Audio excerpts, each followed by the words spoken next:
ఏపీలో రాక్షస పాలన అందించినందుకే ప్రజలంతా వైసీపీ వ్యతిరేక బటన్ నొక్కారని బీజేపీ నేత భానుప్రకాష్ విమర్శించారు. గడిచిన 5 ఏళ్లలో టీటీడీలో భారీగా అవినీతి జరిగిందని ఆరోపించారు. సిట్టింగ్ హైకోర్టు జడ్జితో విచారణ జరిపితే వాస్తవాలు బయటకొస్తాయన్నారు. టీటీడీలో అవినీతి ప్రశ్నించిన వారిపై గంజాయి కేసులు పెట్టారని ఆరోపించారు. అధికారంలోకి వచ్చినప్పటి నుంచి ప్రజా సమస్యలను వైఎస్ జగన్ గాలికి వదిలేశారని ఎద్దేవా చేశారు. 5 సంవత్సరాలు ప్రజల్ని గాలికి వదిలేసి గాల్లో తిరిగినట్టు ముఖ్యమంత్రి నువ్వు.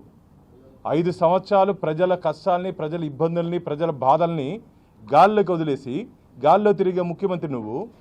ఇంక నీకు ఓటు ఎలా వేస్తారు ప్రజలు? నీ ఎమ్మెల్యేలకు కానీ, నీ మంత్రులకు కానీ ఏ రోజైనా అపాయింట్మెంట్ ఇచ్చావు నువ్వు?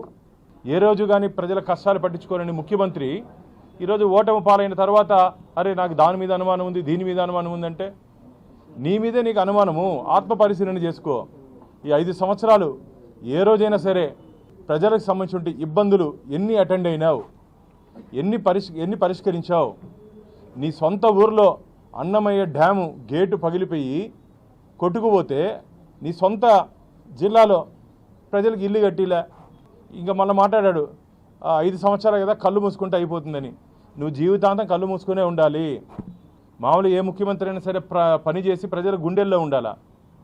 ప్రజల గుండెల్లో దడ పుట్టించాడు. నీ అధికారంతో, నీ అధికారులతో ప్రజల్ని భయభ్రాంతులకు గురి చేసి 5 సంవత్సరాల కాలంలో ఐపీఎస్ని, ఐఏఎస్ని అడ్డం పెట్టుకొని నిష్టానుసారంగా అక్రమ కేసులు పెట్టిస్తావా? 5 సంవత్సరాల కాలంలో అవినీతికి కేర్ ఆఫ్ అడ్రస్ తిరుమల, అక్రమాలకు కేర్ ఆఫ్ అడ్రస్ తిరుమల, అధికార పార్టీకి కేర్ ఆఫ్ అడ్రస్ తిరుమల. అది టీటీడీ దేవస్థానం కాదు, వైసీపీ దేవస్థానంగా మార్చేశారు. ధర్మారెడ్డి టీటీడీ ఈవోగా ఉండే ఒక ఎగ్జిక్యూటివ్ ఆఫీసర్ అది టీటీడీ దేవస్థానాన్ని వైసీపీ కార్యాలయంగా మార్చేశారు. వైసీపీ కార్యకర్తలు వ్యాపారం చేసుకున్నారని చెప్పి ఫిర్యాదులు ఉన్నాయి. వేటిని వదిలే ప్రసక్తే లేదు, ఎవరిని వదిలే ప్రసక్తే లేదు. ఎవరెవరు టీటీడీలో అక్రమాలకు పాల్పడారో, నియమ నిబంధనలకు వ్యతిరేకంగా అధికార పార్టీకి తొత్తులుగా వ్యవహరించే అందరి మీద శాఖాపరమైన చర్యలు మేము తీసుకోబోతున్నాం.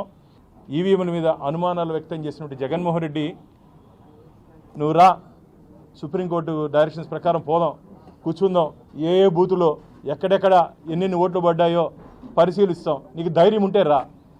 ఆరోపణ చేసేది కాదు జగన్మోహన్ రెడ్డి గారు, ఆరోపణ చేసేది కాదు. నీకు ధైర్యం ఉంటే రా, పరిశీలిస్తాం.